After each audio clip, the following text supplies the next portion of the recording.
Oui, rebonjour. Le Tchè s'intéresse toujours au peuple gabonais. Oui.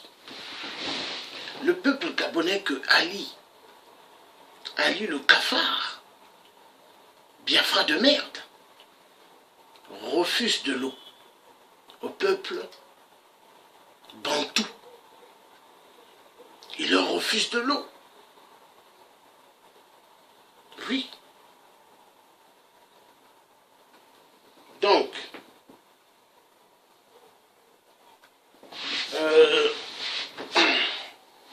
excusez-moi, il faut mettre à tout prix. Ah là là là là là là là là là là là là. Pourquoi il n'a pas mis les trucs? Et pourtant tout à l'heure, j'ai bien mis ça.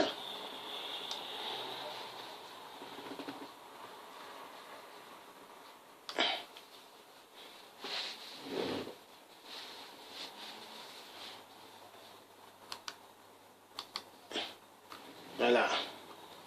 Bon. Est-ce que je peux le mettre comme ça? Je vais essayer de voir. Est-ce qu'il peut rentrer?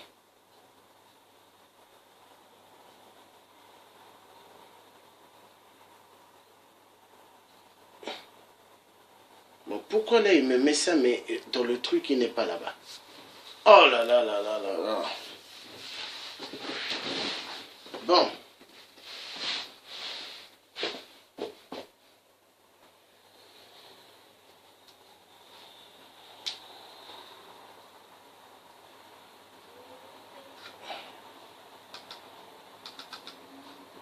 Donc.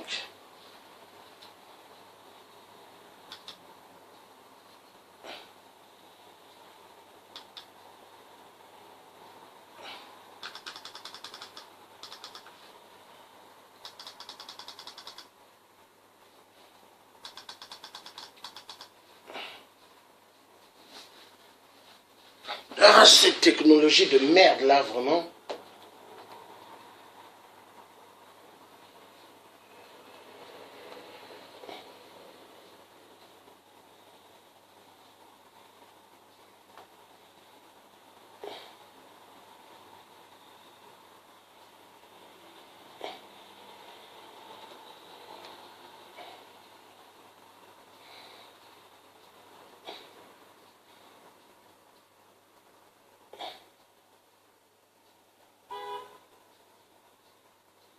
Bon.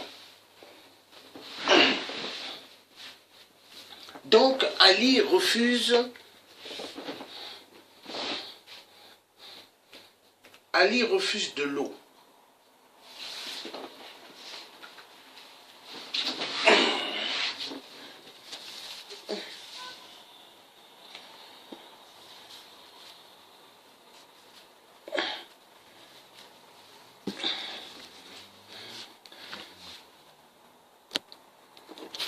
Les Gabonais réclament de l'eau parce qu'ils n'ont pas de l'eau qui coule dans leur robinet. Donc, ils font une marche au Gabon. Ils réclament de l'eau.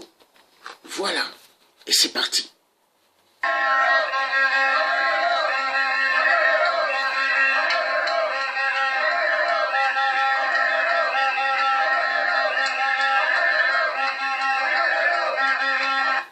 Voilà. Les Gabonais demandent de l'eau. Ils demandent de l'eau. Parce que Ali refuse de donner de l'eau.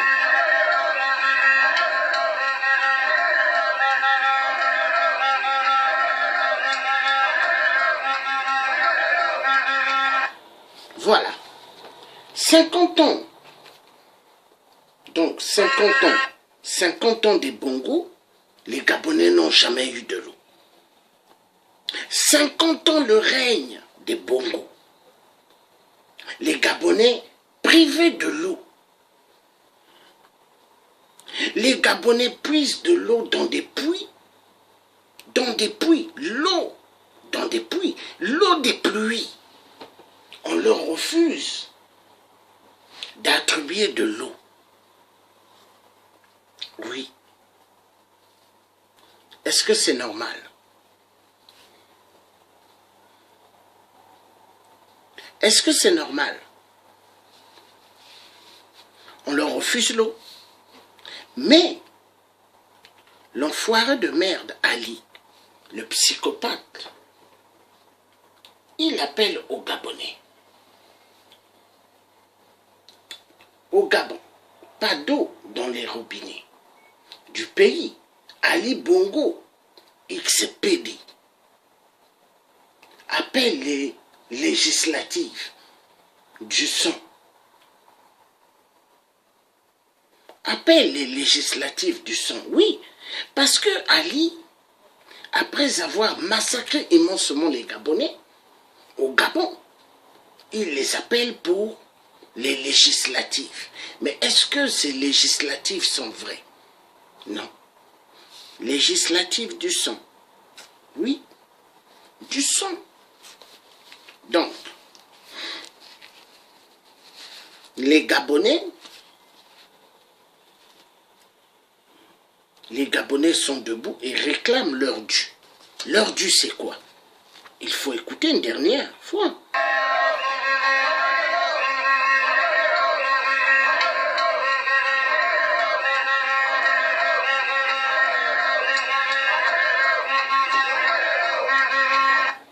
Voilà.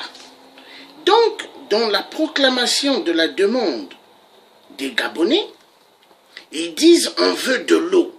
On veut de l'eau. Oui, l'eau, c'est l'élément primordial numéro 1 dans la vie d'un être humain. Mais Ali Bongo XPD, refuse de l'eau. Oui, refuse de l'eau. Vous voyez, mes chers parents africains, mes chers amis, vous allez voir, des gens vont vous parler des histoires, là où les gens vont parler des histoires des femmes, hein? Vous allez avoir des milliers qui vont courir. Mais là où on parle des choses, l'essentiel numéro 1 de la vie, vous verrez les gens, ils ne vont pas venir en masse. Parce que les gens ne s'intéressent pas des vrais sujets. Les gens s'intéressent des sujets terre à terre. Les gens s'intéressent là où on parle des femmes, des hommes, mariage, hein, les gens s'intéressent. Mais or qu'ils devront s'intéresser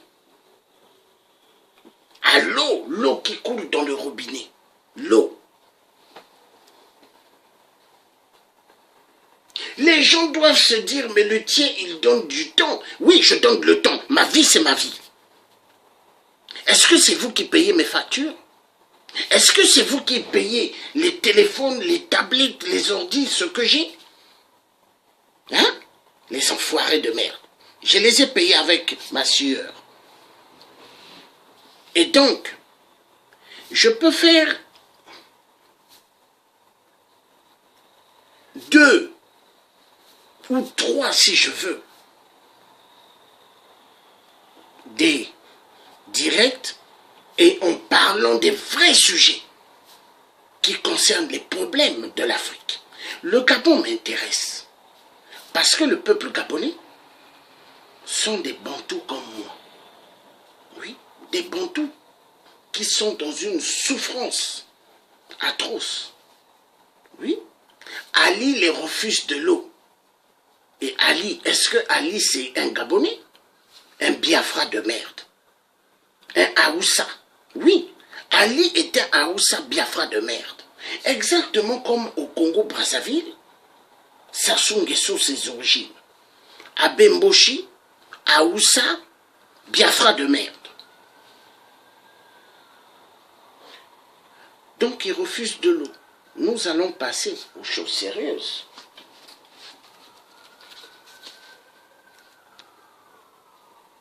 Voilà.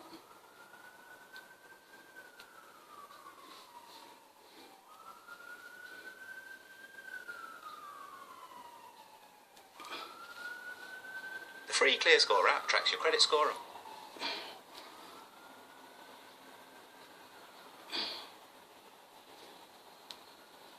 C'est une situation de crise pour Veolia et sa filiale à la SEEG. Vendredi, le gouvernement a expulsé Manu Militari, ses dirigeants, et rompu le contrat de gestion de l'eau et de...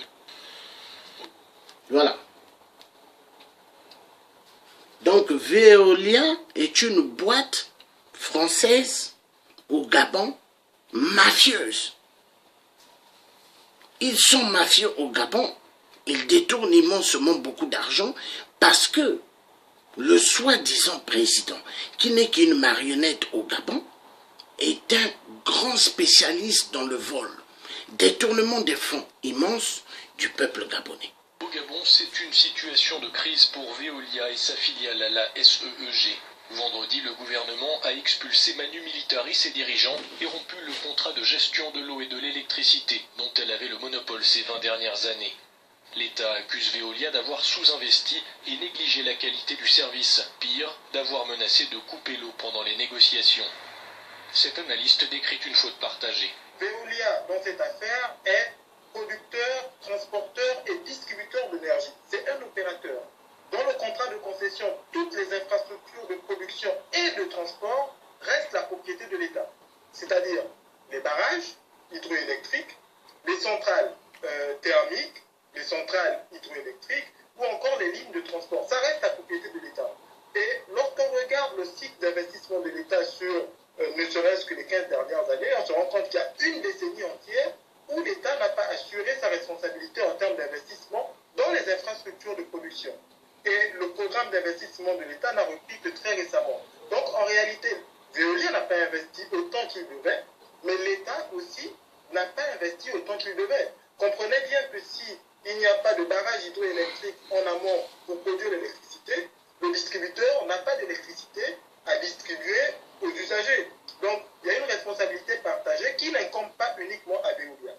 Cela dit, et je tiens à le dire, n'importe quel Gabonais que vous interrogerez vous dira que la qualité de service de Veolia était tout à fait médiocre. En l'absence de repreneur, on peut douter de la capacité du gouvernement à se substituer au groupe français. Contacté par Euronews, Veolia assure être l'un des plus grands employeurs et investisseurs étrangers au Gabon et affirme que l'État gabonais lui doit près de 62 millions d'euros. Le groupe dénonce une mesure brutale prise en dehors de toute règle de droit. Elle risque, quoi qu'il arrive, d'effrayer les investisseurs potentiels.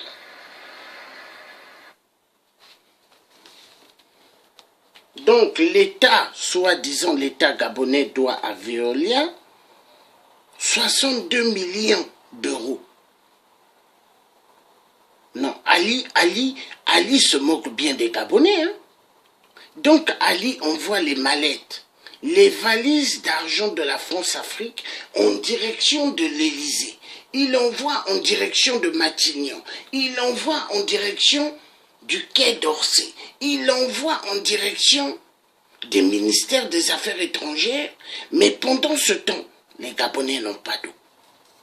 Ils n'ont pas d'eau. L'eau, qui est un élément très nécessaire dans la vie des êtres humains, ne coule pas dans les robinets. Imaginez, une femme a besoin de se laver 3 à 4 fois. Si elle le veut dans la journée. Il y a la transpiration. Imaginez une femme quand elle a ses périodes, des règles. S'il n'y a pas l'eau, mais c'est la catastrophe. Ali s'en fiche. Est-ce que c'est normal? C'est pas normal. C'est pas du tout normal.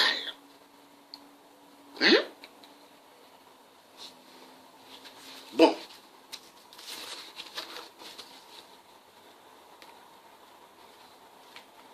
Donc l'affaire de Veolia, l'Afrique va très très mal avec ces dictateurs. Ces dictateurs qui sont venus, qui sont que le malheur du peuple. Oui, le malheur du peuple. Font souffrir le peuple gabonais. Nous allons voir. Moi, ça m'intéresse le sujet sur le Gabon. Ça m'intéresse beaucoup. And now, in Gabon, the government has accused the French company Veolia of... Voilà.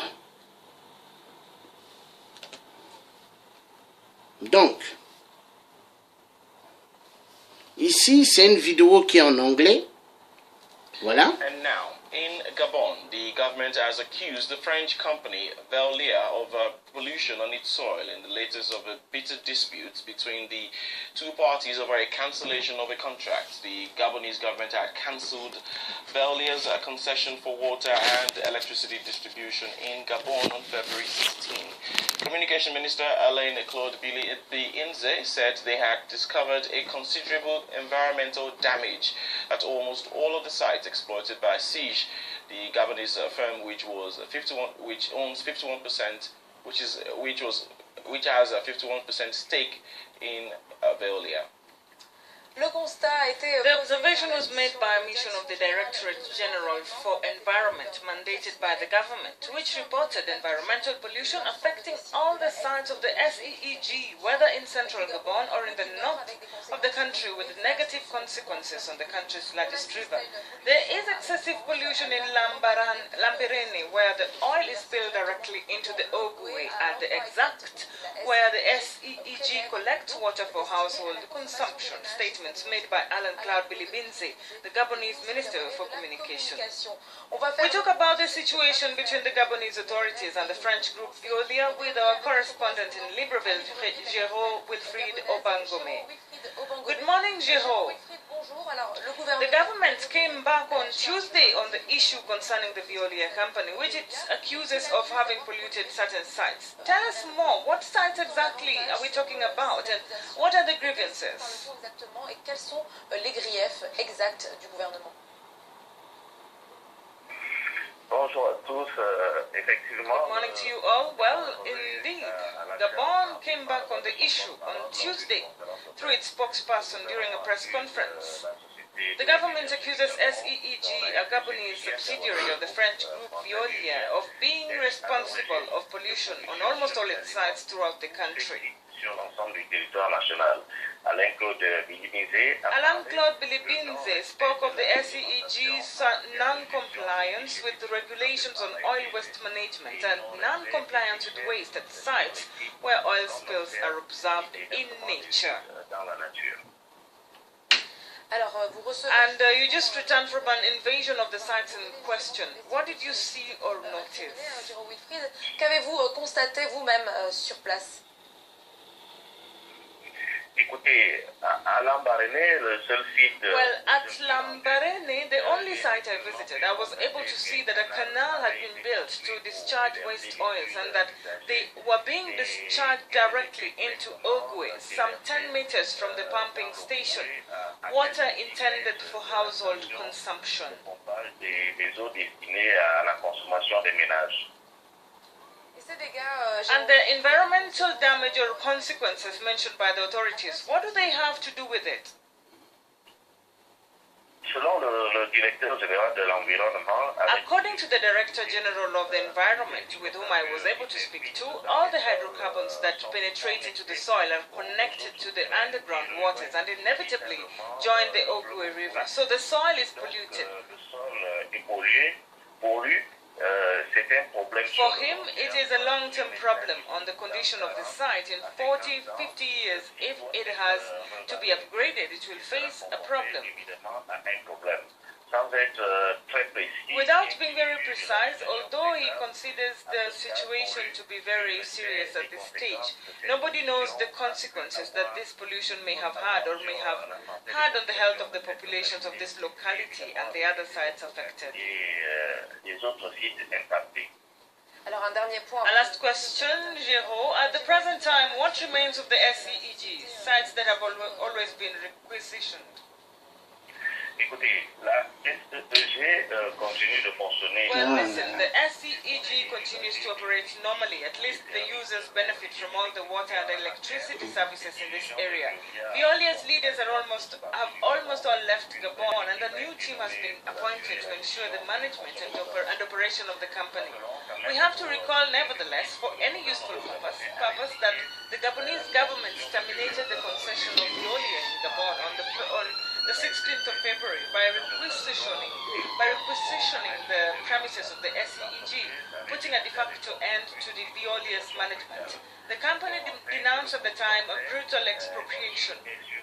The company had denounced at the time a brutal expropriation. Well, you have to note finally that the French group has been surprised that all the public authorities, control bodies never brought to light environmental damage while they conducted audits throughout the concession. Avioli, a spokesperson, told AFP on Tuesday evening, stressing that the SCEG is subject to regular audits of the Gabonese authorities, more than a dozen in the last 10 years. Well, in this connection, the Gabonese government announced that investigations will be carried out to establish the levels of responsibility. Voilà. Donc, problème d'eau au Gabon parce que Ali pour lui, les Gabonais, Ali pour lui, les Gabonais n'ont pas droit à l'eau. Mais c'est une honte. Ali, il se prend pour qui? Est-ce que le Gabon, c'est sa terre?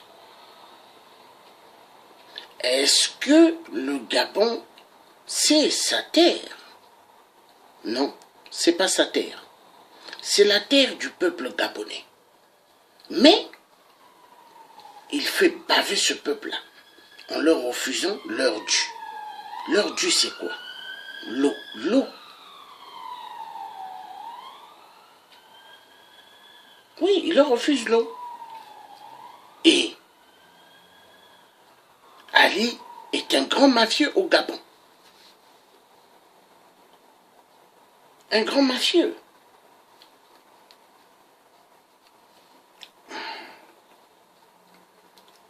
C'est quand même aberrant.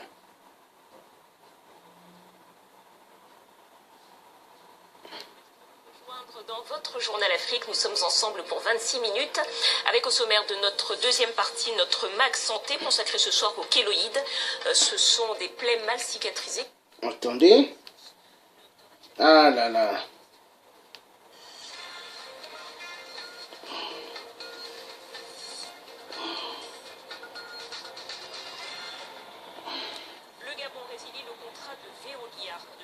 Cette société française gérait la distribution de l'eau et de l'électricité. Les autorités invoquent une...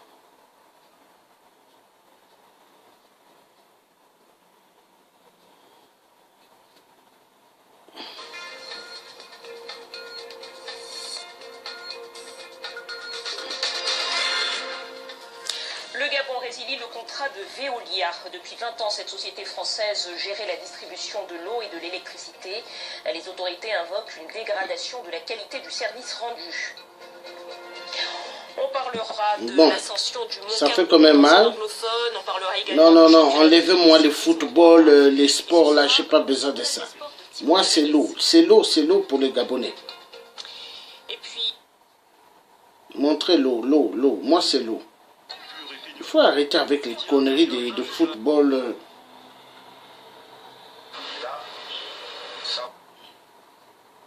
Société française, en raison... Excusez-moi un moment. En raison d'une mauvaise qualité du service rendu au Gabon, les autorités du réalisateur prolifique dont certains films étaient primés au FESPACO et au Festival de Cannes reviendront sur sa carrière. Voilà. Donc on va suivre ça bien. Voilà. Veolia n'est plus en charge ni de l'eau ni de l'électricité au Gabon. Les autorités du pays ont retiré la concession à la société française en raison d'une mauvaise qualité du service rendu aux usagers. Toujours est-il que Veolia est une des rares sociétés françaises à être privée d'un contrat important au Gabon. Le reportage d'Yves Laurent Goma avec Philippe Randrianarimanan. Chez lui, Rodrigue n'ouvre plus le robinet depuis longtemps. Il n'y a pas une goutte. Là, ça remonte à plus de 2 ans. Pourtant, il reçoit des factures à payer, mais dans le 2e arrondissement, en plein cœur de la capitale gabonaise, Rodrigue compte plutôt sur le ciel pour récolter l'eau de pluie. Et il n'est pas le seul, car dans de nombreux quartiers de Libreville, même constat. Alors cette pompe publique est prise d'assaut, souvent très tôt le matin. Il faut aller à 4 h, il faut aller à 2 h, l'eau ne coule qu'à partir de 0 h, 1 h, 2 h du matin. Sans eau, le quotidien devient invivable. Faire ses besoins, un calvaire. Il n'y a pas de l'eau, on souffre. On ne parle même plus de la suite de tout le reste au Gabon. On ne peut même pas s'exprimer librement, ils sont obligés de tourner le dos. Les gens qui ont les sanitaires à l'intérieur, dans les maisons, sont obligés de faire caca dans les sachets pour jeter là, les bacs à ordures que vous voyez là. Coupure et pénurie d'eau permanente, c'est le ras-le-bol général dans la population. L'État gabonais désigne un coupable, la Société d'énergie et d'eau du Gabon. Fin de contrat de concession pour cette filiale du groupe français Veolia, plutôt brutale. Nous avons donc réquisitionné avec les forces de l'ordre, mais comme on dit dans le respect. C'est-à-dire que pour protéger également la gouvernance de l'entreprise, nous avons fait appel aux forces de l'ordre, mais elles n'étaient pas armées et ça s'est très bien passé, il n'y a pas eu d'incident majeur. Après plus de 20 ans de service, Veolia doit se plier. Pour sa défense, le groupe français dit avoir réalisé 558 millions d'euros d'investissement, mais englouti par l'urbanisation croissante. L'État gabonais reprend à sa charge le réseau de distribution pendant une période de transition d'1 an. Pour certains, cela ne va pas changer grand-chose. Tout ce qui est étatique aujourd'hui tombe à lambeaux. Donc c'est pas la SEG qu'on va espérer revoir rayonner parce que l'État l'aura récupéré. Le paradoxe, c'est qu'en mars 2017, le Gabon reconduit pour 5 ans le contrat de Veolia, avant de le dénoncer 1 an après. Une rupture de contrat qui, pour les Gabonais, privés d'eau depuis des années, n'offre pas de solution miracle. En Éthiopie, les premiers Voilà. de Bekele Gerba. Si au Gabon, le peuple gabonais a toujours eu manque d'eau, les peuples gabonais doivent comprendre que les décisions ont été prises depuis l'Élysée. L'Élysée. Quand vous n'avez pas de l'eau qui coule dans les robinets, c'est parce que l'Élysée dit ne donnez pas d'eau au peuple gabonais. Oui, l'Élysée. L'Élysée dit ne donnez pas de l'eau au peuple gabonais. Envoyez-nous tout l'argent. L'Élysée dit à Emmanuel Macron, Emmanuel Macron dit à Ali Bongo, envoie-nous tout l'argent des mallettes de la France-Afrique et des valises de la France-Afrique. Vous avez vu Ali Bongo XPD au Georges V, aux Champs-Élysées, un grand hôtel. Ali Bongo n'était pas dans une chambre, Ali Bongo était dans une suite au Georges V. Et la suite au Georges V, mais ça coûte vachement cher. Ali Bongo avait ses pieds bien posés au Georges V. Pendant ce temps, il dort dans des chambres luxueuses avec des grands écrans et le peuple gabonais n'a pas d'eau. Oui, ils n'ont pas d'eau. Et au XXIe siècle, c'est normal que les Gabonais n'aient pas d'eau. Hein? C'est normal. Mais moi, je dirais à Ali Bongo, tu es un enfoiré de merde. Tu es un psychopathe, un mythomane. Oui, parce que tu ne peux pas priver au peuple gabonais de l'eau dans leur terre. Mais le Gabon, c'est la terre du peuple gabonais. Le Gabon, c'est même pas ta terre. Cherche d'où tu viens. Ta terre, c'est où? C'est au Biafra. Tu es un Biafra. Mais va chercher ta terre. Libère le peuple gabonais. Donc, Ali Bongo, s'il refuse de l'eau, c'est parce que on lui dit, par la France, ne donne pas de l'eau aux Gabonais. Donne-nous l'argent. Oui, les valises de la France-Afrique, c'est pas des petits billets à l'intérieur, hein? Des centaines de billets, des milliards. Sans oublier les mallettes de la France-Afrique. Voilà. Et les Gabonais, ils n'ont pas d'eau potable. La vérité doit être dite. Oui, ils ne sont pas. Bon. Ils n'ont pas. Parce qu'on leur dit que c'est comme ça. Mais c'est pas normal, hein?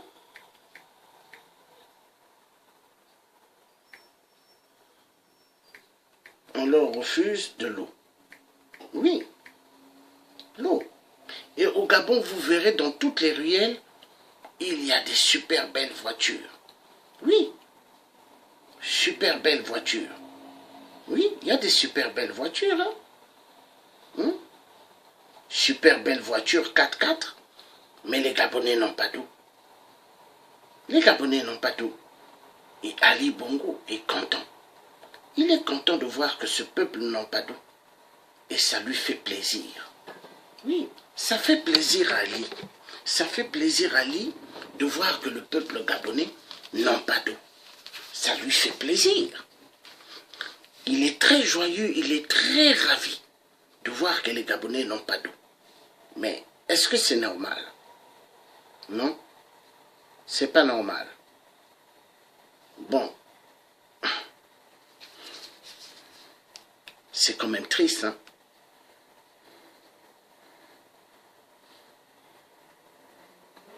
Ah Dieu, pauvre Gabon, pauvre Gabon. Ah, les populations gabonaises souffrent à cause des psychopathes. C'est sans tabou. Vous êtes sur Gabon Première, c'est un plaisir que de vous savoir confortablement. Ça fait mal. Pour passer avec nous ces quelques instants d'émission. Vous le savez, depuis la semaine dernière, d'ailleurs le vendredi et même hier, lundi, nous évoquions cette question liée au contrat qui liait justement Veolia et l'État gabonais. Et aujourd'hui encore, nous abordons cette question et vous avez le 04 91 97 97 précédé de plus de 141 pour participer en direct de cette émission, tant par appel, mais également via notre page WhatsApp. Il y a sur ce plateau, et je me permettrai de me retourner directement vers ce premier invité, exceptionnellement. Monsieur le ministre, merci d'avoir accepté cette invitation et bonsoir. Bonsoir. Je rappelle que vous êtes monsieur Patrick Eyogo, étant ministre de l'eau et de l'énergie République gabonaise. Exactement. Et d'ailleurs, vous avez été au cœur de cette décision, parlant de cette rupture de contrat entre Veolia et l'État gabonais. Exactement, vous voulez que je démarre tout de suite? Je vous sens très chaud, monsieur le ministre, mais qu'à cela ne tienne, il y a également pour m'accompagner durant cette émission un journaliste, et pas des moindres, Djibril Ouania, d'un média au Gabon, Djibril Ouania de la radio-télévision Nazareth. Bonsoir et merci d'avoir accepté d'être des nôtres ce soir. Merci, tout comme le gouvernement, la presse au service de la nation. D'accord. Messieurs, on parle de cette question liée à cette rupture. Aujourd'hui, avec le ministre en charge de l'eau et de l'énergie en République gabonaise, nous abordons les éléments fondamentaux, notamment ceux liés à cette décision.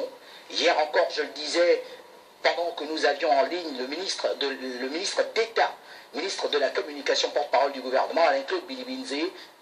Est-ce une décision réfléchie? Ce dernier est d'ailleurs revenu en apportant certains éléments, mais qu'à cela ne tienne. Je me retourne directement vers vous, monsieur le ministre.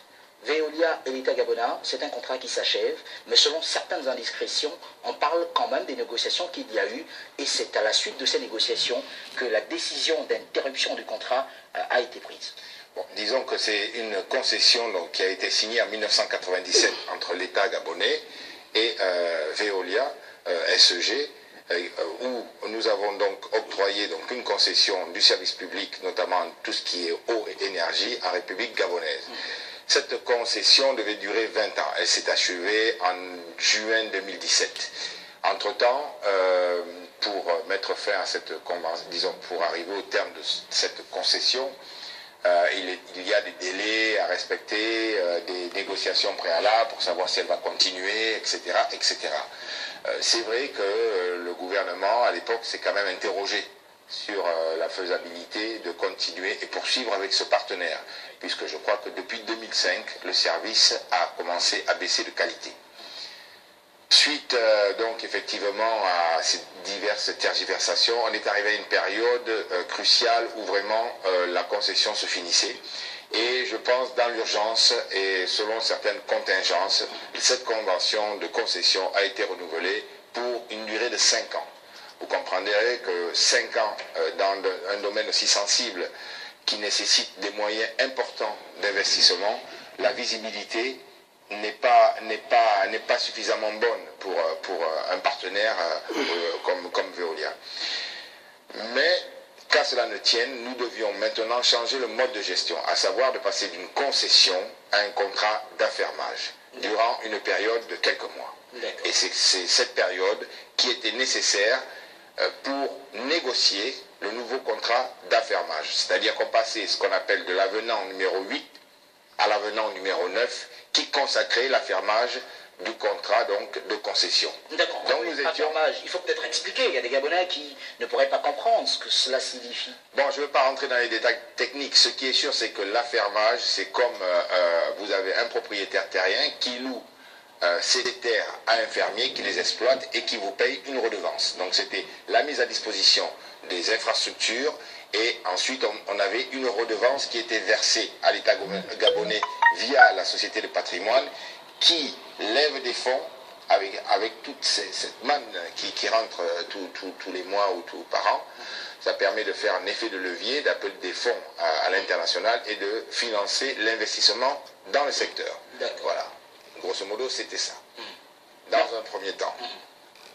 Merci à vous. Djibril Douania, au regard de ce que venait d'expliquer monsieur le ministre, est-ce qu'aujourd'hui, selon vous, et peut-être pour rebondir par rapport à la question que vous poserez au ministre, cette interruption de contrat n'apparaît pas un peu comme une chasse aux sorcières? Bon, mais le ministre est bien placé pour nous dire. C'est l'opinion de ceux-là qui se sentent lésés. Il faut quand même avouer que la compagnie Veolia a fait un certain nombre de déclarations, un certain nombre de communiqués pour fustiger la position de l'État gabonais. Je crois que M. le ministre, je l'ai encore suivi sur les médias, il est en train de rassurer, mais que Veolia est en train d'intenter une affaire. Je crois qu'il y aura des plaintes et que donc la partie gabonaise devrait se préparer effectivement à affronter ces différents contentieux liés à cette question.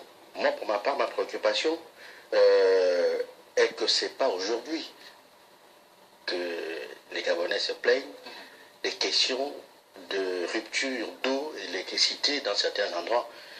Ce qui gêne, c'est que la décision de l'État ou la réaction du directeur de cabinet intervient après que les populations eux-mêmes, il faut le dire, se soient saisies du dossier après cette plainte depuis plus de bientôt une dizaine d'années quand même, il faut le souligner, puisque le ministre parlait de 2005. Plus de 20 ans par exemple, puisque Veolia au Gabon, c'est 1997. Le ministre a dit, bon, on va rester dans les langues conventionnelles. Le ministre a dit que c'est depuis 2005 que la prestation s'est dégradée. De 2005 en 2018, ça fait un bon nombre d'années, environ 13 ans. Et il aurait fallu que les populations assiègent la SEG, qu'ils montrent effectivement qu'ils ne sont pas d'accord par un mouvement de rébellion ou de révolution, pour que le directeur de cabinet puisse effectivement convoquer Veolia, si on suit le chronogramme des événements, et qu'après on arrive là. En temps, le problème il est récurrent depuis plusieurs années, et si on suit l'esprit du ministre, ça fait 13 ans qu'on est en train de dégrader la prestation. Maintenant, le gouvernement, la question que je vais poser, pourquoi le gouvernement est toujours dans la réaction, jamais dans l'action et jamais dans la prévention? Monsieur le ministre. D'accord. Monsieur le ministre, avant d'y répondre d'ailleurs, je vais vous aider un tout petit peu. Dans la communication de la ICG, j'en parle d'un communiqué de presse, déclaration de la ICG datée du 16 février, donc le vendredi. Nous attendons aujourd'hui que l'État respecte les règles de droit applicables et nous espérons que la population gabonaise continuera à bénéficier d'une eau potable de qualité, saine, aux normes internationales et d'une électricité au meilleur niveau au regard des conditions de travail dans le pays. Je vous laisse réfléchir à cette interprétation. D'ailleurs, vous avez le document qui s'affiche à l'écran pour vous qui nous regardez. Et vous pourrez y réagir via le 04 91 97 97 précédé de plus 241. Nous prendrons d'abord cet appel. Madame, monsieur, bonsoir. Oui, bonsoir. Oui, moi je voudrais intervenir dans ce qui se passe à la télé là. Hein? Quand on dit que Veolia, le gouvernement gabonais a interrompu le contrat avec Veolia, le contrat avait été signé sous qui? Le contrat avait été signé sous quel ministre? Et quelles étaient les clauses du contrat? Parce que Veolia aujourd'hui est devenue la bête noire et le gouvernement c'est tout un ensemble. Il faut qu'on dise aussi aux Gabonais que le gouvernement, le contrat avait été signé sous tel ministre, ainsi de suite, et qu'on donne les clauses du contrat avec Veolia. C'est la question que je voudrais poser aux organisateurs de l'émission Sans Tabou. Merci à vous. Le ministre d'ailleurs de l'eau et de l'énergie est présent sur ce plateau et il apportera quelques éléments de réponse. Qu'à cela ne tienne. Un autre intervenant. Madame, monsieur, bonsoir. Bonsoir. Moi, ce que j'aimerais savoir, question relativement simple. Est-ce que réellement en 20 ans de concession, Veolia a respecté les termes du contrat? Pour ma part, je ne pense pas. Donc moi, je me rappelle que la LCG, quand on a donné la concession à Veolia, ça a été plus par une mesure d'explication faite par les uns et les autres qui étaient les responsables de cette structure à l'époque. Donc l'État n'a pas veillé à tout le dispositif pour protéger non seulement les agents de la LCG, mais pour protéger les populations. Parce qu'on constate aujourd'hui que la LCG, au fil des années, les 2 premières années de la LCG, s'est transformée en une machine impitoyable. Et le résultat, c'est la surfacturation. C'est le vieillissement des structures qui font en sorte que l'eau et le courant puissent être à la portée de tous. Alors, s'ils ont réellement investi 326 milliards, c'était sur quoi? Peut-on nous prouver là qu'ils ont investi? Point d'interrogation. Donc, moi, je pense qu'il s'agit plus d'une escroquerie. Et aujourd'hui, le gouvernement a dû arrêter, a dû freiner cette hémorragie pour dire que lorsque les Gabonais eux-mêmes avaient le pilotage de cette affaire, non seulement les emplois que ceux qui se retrouvent la SCG l'a dit étaient garantis, la rémunération était plus importante. Le niveau des cases à un certain niveau de la direction, en partant jusqu'aux équipements techniques, était mieux revalorisé. Or, on a remplacé de manière progressive, dès la première année, par des expatriés, des gens qui venaient et qui réellement mettaient plus de charges. Et ils se sont contentés des petits cadres. Or, toutes ces questions sont d'abord réglées avant qu'il y ait concession. Or, c'est la faute des dirigeants de l'époque qui ont fait en sorte que la concession a été donnée à l'emporte des pièces. Donc aujourd'hui, on ne peut pas reprocher au gouvernement de reprendre tout ce que ça appartient à l'État. C'est dans notre territoire. Donc aujourd'hui, il faut faire en sorte qu'il y ait un nouveau contrat d'accord parti, mais qui tienne compte que la LCG nous est redevable à partir du moment où il y a le vieillissement des machines, à partir du moment où les prestations ne sont pas réellement données, et à partir du moment où les fonds, en termes de bénéfices, profitent plus au groupe Veolia qu'à la partie gabonaise. Merci à vous, même si cette voix est facilement reconnaissable, qu'à cela ne tienne. Un autre intervenant, madame, monsieur, bonsoir. Oui, bonsoir. Là, aujourd'hui, Veolia est parti. Veolia doit partir. Mais à l'époque, est-ce que la SCG, est-ce que le gouvernement n'avait pas d'abord géré cette même SCG qui aujourd'hui, qui ont dit maintenant que c'est Veolia qui fait du désordre. À l'époque, je m'en souviens, les années 98, les mêmes problèmes qui se passent aujourd'hui. Peut-être que c'est un peu plus pire, mais les mêmes problèmes qui se passent aujourd'hui, c'est ce qui se passe. Les sous-traitants là, je ne sais pas si c'est des sous-traitants, ils sont qualifiés ou bien ils ne sont pas qualifiés, je ne sais pas là où ils sont. Quand ils viennent mettre les compteurs dans les maisons des gens, ils travaillent en désordre, tout est vraiment en désordre. Moi je vis comment on appelle ça, les chantiers modernes. Je vous assure que venez voir le scandale qu'il y a. Rien n'est fait de manière propre. Tout est désordre. On a maintenant les tuyaux de la SCG, les tuyaux qui font comme si c'était maintenant des câbles du courant. Est-ce que vous trouvez que c'est normal?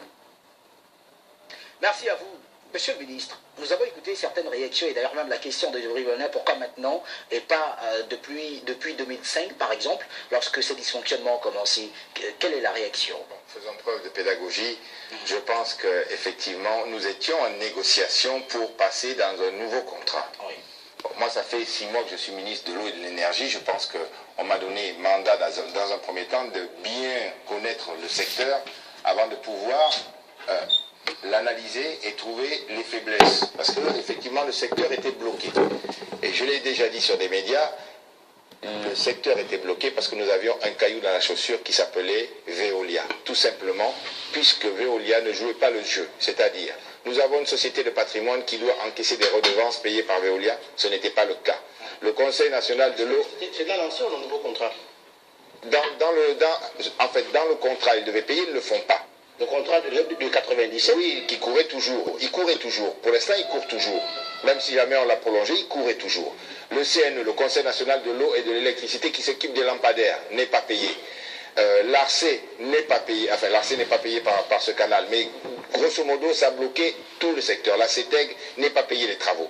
Donc vous comprenez, les impôts ne sont pas payés, la douane n'est pas payée. Voilà ce qui se passait exactement.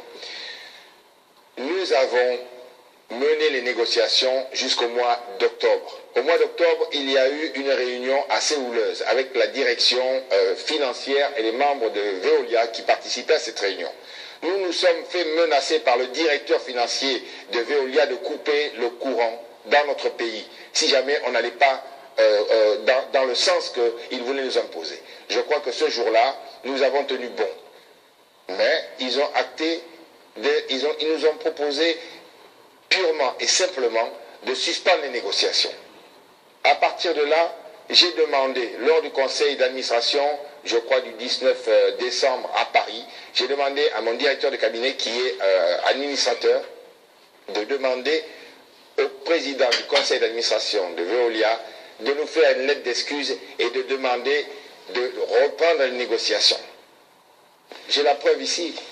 C'est eux qui ont rompu les négociations. Je peux avoir le document pour vous aider peut-être, monsieur le ministre, je vous prie. Non, il faut voilà. D'accord. Poursuivez. Donc, fort de cela, j'ai répondu au président du conseil d'administration de Veolia que j'acte de l'échec des négociations. Dans un premier temps, c'est la première notification que nous avons faite à Veolia.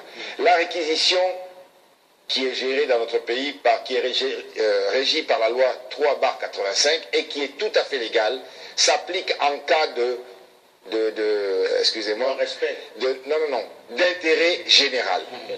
Ce qui veut dire, c'est que nous avons réquisitionné la SEG de manière légale, selon les textes en vigueur, pour assurer la continuité du service public qui peut être menacé suite à la rupture des négociations avec Veolia. Voici la réalité, c'est pure et simple.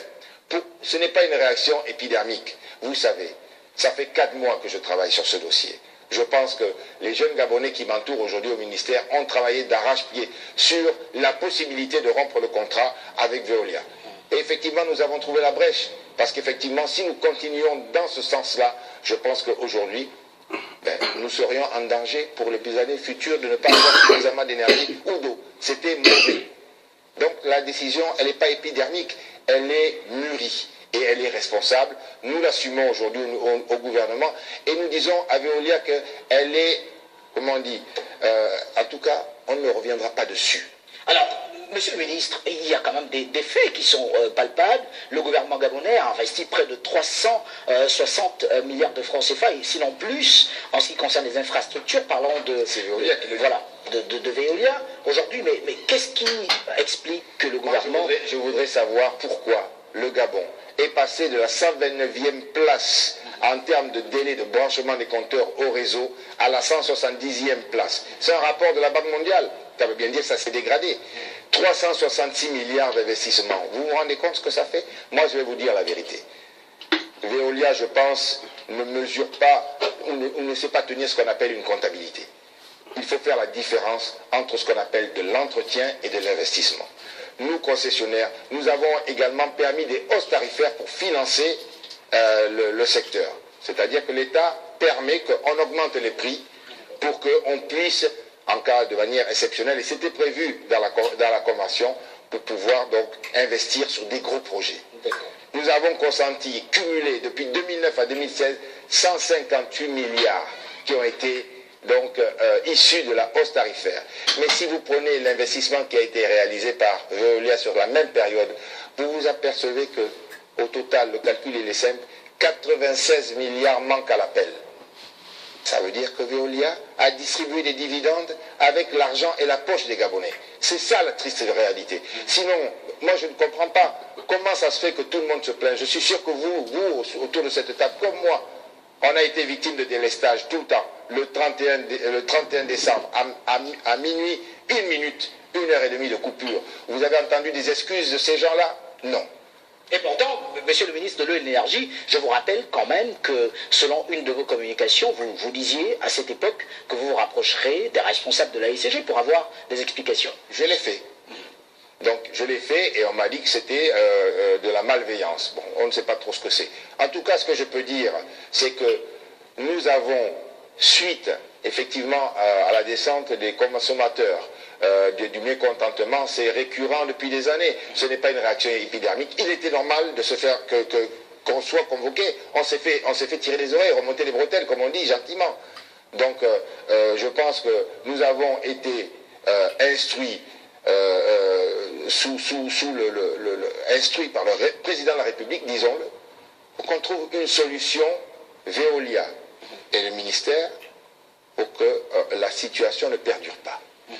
Écoutez, je pense qu'il fallait prendre des décisions courageuses. C'est pas facile, 20 ans. 20 ans, c'est comme un divorce. Eh bien, écoutez, on est en train de divorcer, mais on veut le faire proprement. C'est pour ça que je veux taire les polémiques, parce que quand je vois les communiqués de Veolia à l'international, vous savez, je comprends qu'on défend toujours, comme on dit, sa cote boursière, pour éviter que le niveau de l'action dévisse et que les investisseurs perdent confiance à Veolia. Je comprends, mais vous savez, je crois que nous savons aujourd'hui travailler.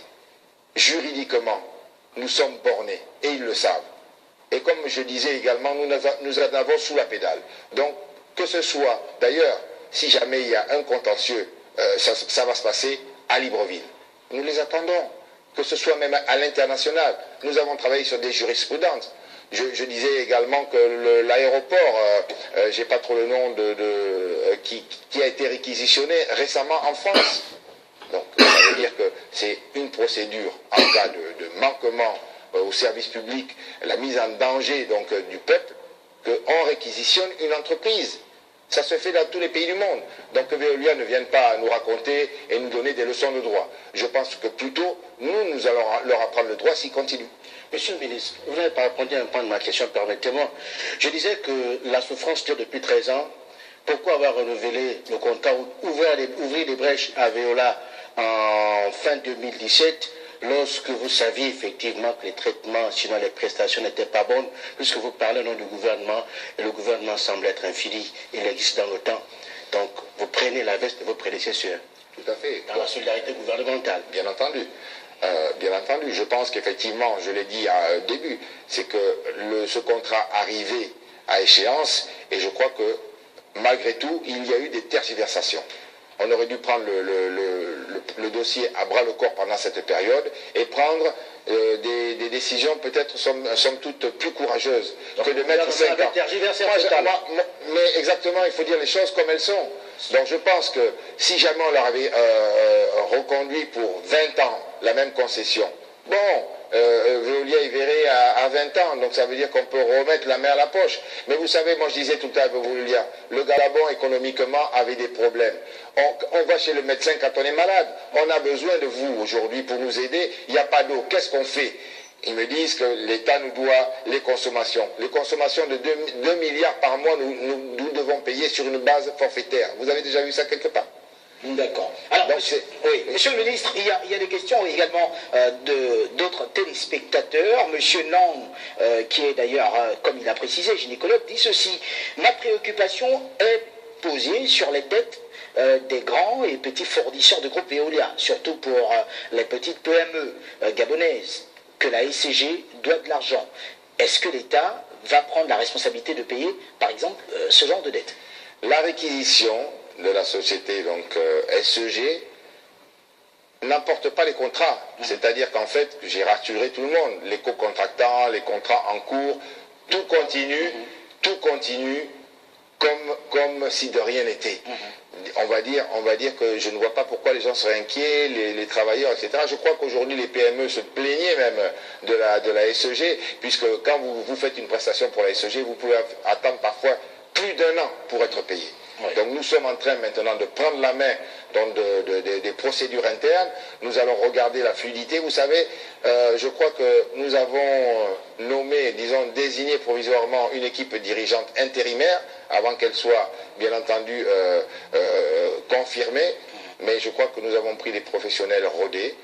des gens qui vont assurer pleinement les missions et nous leur faisons confiance. Moi, je crois qu'il faut avoir raison gardée. Ce n'est pas la fin de la SEG, bien au contraire. Mais le but de la réquisition, je crois quand même qu'on n'a pas parlé du fond. Pourquoi on a fait ça? Il n'y a pas que ça. Justement, nous allons y arriver.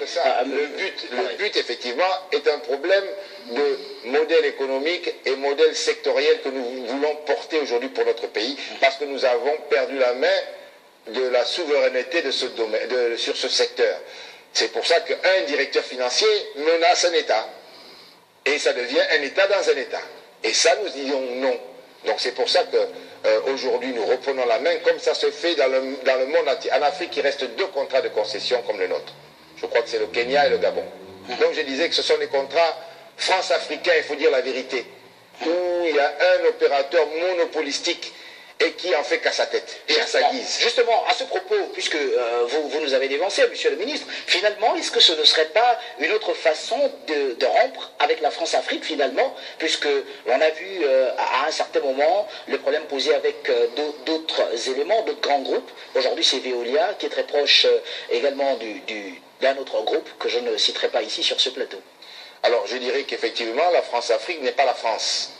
Et je tiens à rassurer d'ailleurs les investisseurs, la France, le gouvernement n'a vraiment aucun intérêt à se brouiller avec la France, pas du tout ça. Mais par contre, nous voulons raffermir ce qu'on appelle le doing business. C'est vrai que nous avons perdu 3 points, mais nous sommes aujourd'hui en train de légiférer, de prendre les mesures pour refaire monter donc, ce qu'on appelle le doing business et également revoir le code des investissements, etc. etc. Mais nous voulons aussi envoyer un signal fort à nos partenaires pour dire qu'aujourd'hui l'Afrique, le Gabon en particulier, veut des contrats clairs, gagnant-gagnant, où tout le monde s'en trouve gagnant, simplement. Donc je crois qu'aujourd'hui, c'est un peu l'état d'esprit, et je trouve que c'est très positif. L'Afrique est en train de changer. Je crois qu'il y en a qui ne comprennent pas ça. Mais aujourd'hui, on montre effectivement que l'Afrique change. Elle se modernise, elle rajeunit ses élites. Les modes de gouvernance sont en train de changer. Et je pense que nous en faisons partie, c'est ça. Oui, qu'en est-il des Gabonais actionnaires dans le groupe Veolia? Parce qu'on sait que beaucoup sont même des anciens membres du gouvernement et certains très proches de l'opposition et même encore certains qui ont des pieds dans le gouvernement actuel. C'est quoi l'impact sur eux? Vous avez mesuré? Oui, bon. Député, hein, je vous rappelle. Non, bien sûr, mais écoutez, vous savez, à l'époque de la privatisation, je crois qu'il y a eu un engouement certain et général des petits épargnants qui sont allés, bien entendu, acheter des actions, des sociétés nationales qui sont allées, et des groupes privés qui sont allés acheter des actions, effectivement, de la SEG. Qui ont touché des gros épargnants grands politiques au Gabon. Bien entendu, mais ce n'est pas un délit. Non, non, ce n'est pas un délit. Le gouvernement est proche de certaines familles, d'ailleurs, il faut le dire. Mais oui, vous voulez parler de Delta Synergie, disons-le. Je ne sais pas si Delta Synergie est dedans, mais on peut en parler. Mais ce qui est... C'est vous qui en parlez. Vous savez, c'est pour ça qu'il faut comprendre aujourd'hui l'état d'esprit dans lequel nous sommes. Nous sommes dans l'intérêt général pour le peuple gabonais et le président de la République lui-même était agacé de la situation qui prévalait dans ce secteur. On ne peut pas tout le temps recevoir des lettres qu'on a nos denrées ont pourri, on n'a pas d'eau, etc., etc. Donc on nous a donné carte blanche d'agir. Et nous disons, et moi je le dis aussi, que l'actionnariat gabonais n'a pas joué son rôle, il faut le dire. Donc si jamais la dérive, disons la dégradation, l'insuffisance des extensions de réseau, les branchements pirates, les arbres de Noël, les fuites d'eau, les branchements situés loin des habitations, les pollutions, mais l'actionnariat est complice quand on ne fait rien. Et effectivement, l'actionnariat gabonais a été complice, ils ont touché des dividendes jusqu'à ne plus fin, comme on dit. Donc nos politiques aussi. Mais bien sûr. Ok, merci. Bien sûr. D'accord. Merci, monsieur le ministre. Nous allons prendre quelques réactions avant de regarder également d'autres, parce que notre équipe de production s'est rendue à travers la capitale gabonaise. Mais tout d'abord, ce premier appel qui nous vient de Paris. C'est en France. Madame, monsieur, bonsoir. Oui, bonsoir. Je vous appelle de Paris en France. Donc, je voulais juste vous dire que je crois qu'il y a un contrat, lorsqu'on signe un contrat avec un partenaire, même si on doit l'annuler, il faut que les deux parties puissent s'asseoir. Or, malheureusement, ils se sont séparés en queue de poisson et ils ont pris leur décision. La situation de l'eau et de l'électricité au Gabon date depuis longtemps. Depuis la prise du pouvoir par M. Ali Bongo, je me souviens, j'étais encore à Libreville, dès qu'il a pris le pouvoir en 2009, on a inventé des charbonnages jusqu'à l'aéroport en nous faisant croire qu'en construisant un château d'eau à Ngozi, que le problème allait être résolu. Alors, depuis là, nous ne comprenons pas pourquoi il y a